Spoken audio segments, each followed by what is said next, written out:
अल्हम्दुलिल्लाहि Kaffa वस्सलामु अला इबादिहिल्लज़ीना इस्तफ़ा अम्मा बाद अऊज़ु बिल्लाहि मिनश शैतानिर रजीम बिस्मिल्लाहिर रहमानिर रहीम या अय्युहल्लज़ीना आमनु तक़ुल्लाह व क़ूलू क़ौलन सदीदा युस्लिह लकुम अअमालकुम व यग़फिर लकुम ज़ुनूबकुम व मन युति'ल्लाह व रसूलहु फ़क़द फ़ाज़ फ़ौज़न अज़ीमा। आदरणीय सभापति महोदय, उपस्थित श्रोता एवं शिक्षकगण, न्याय के कुर्सी पर आई हुई अतिथिगण और यह मेरे प्रिय सहपाठियों, आज मैं आप लोगों के सामने जिस विषय को लेकर उपस्थित हुई हूँ वह है सत्य ही सफलता का आधार है। पर श्रोताओं, यह एक हकीकत है कि सत्य ईमानदारी के एक गुण व चिन्ह है जिसके बारे में कुरान और हदीस में आदेश मौजूद है। पवित्र कुरान में ईश्वर का कथन है, या अय्युहल्लज़ीना आमनु तक़ुल्लाह व क़ूलू क़ौलन सदीदा। दूसरी जगह में ईश्वर का कथन है, या अय्युहल्लज़ीना आमनु तक़ुल्लाह व कूनू मअस-सादिक़ीन। सूरत तौबा आयत नंबर 119।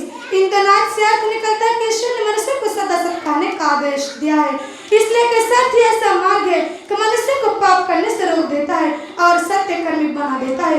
मनुष्य जब सत्य बोलने लगता है तो सचमुच में बुराई करने से रुक जाता है।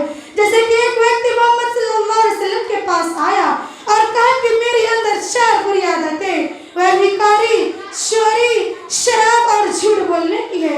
इन 4 बुराइयों में से आप जिस बुराइयों को छोड़ने का आदेश देंगे उसे छोड़ दूंगा। तो मोहम्मद सल्लल्लाहु अलैहि वसल्लम ने आदेश दिया कि झूठ बोलना छोड़ दो। तो व्यक्ति ने मोहम्मद सल्लल्लाहु अलैहि वसल्लम से सत्य बोलने की प्रतिज्ञा कर लिया।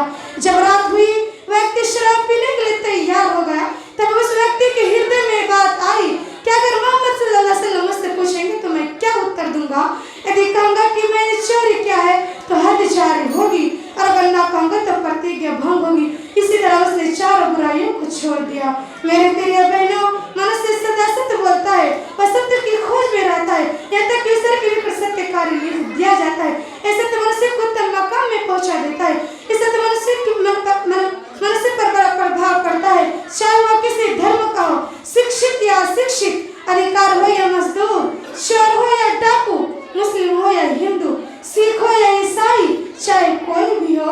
ज्ञात होता है कि सचमुच में मनुष्य के लिए सत्य ही सफलता का आधार है। यह सत्य सभी बुराइयों को रोक देता है। अंतिम में ईश्वर से प्रार्थना है कि ईश्वर हमसे मनुष्य को सत्य और सच बात करने की क्षमता प्रदान करे। आमीन। अस्सलामु अलैकुम व रहमतुल्लाहि व बरकातहू।